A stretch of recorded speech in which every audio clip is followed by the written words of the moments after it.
ngayon is gagawa tayo ng separator. Yan. Lahat may separator to. So, gagawa natin. Lalagyan na natin ang separator. Yan.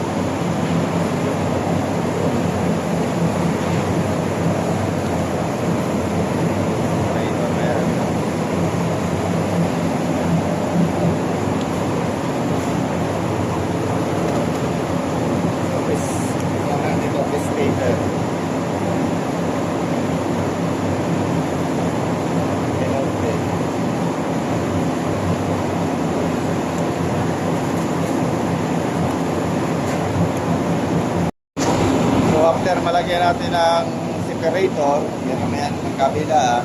So yung mga terminal, lalagyan na natin ng cambric tubing.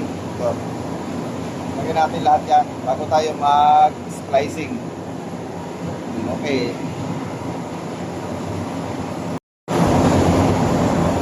So pagkatapos natin malagyan ng cambric tube, ito pinapasok lang to.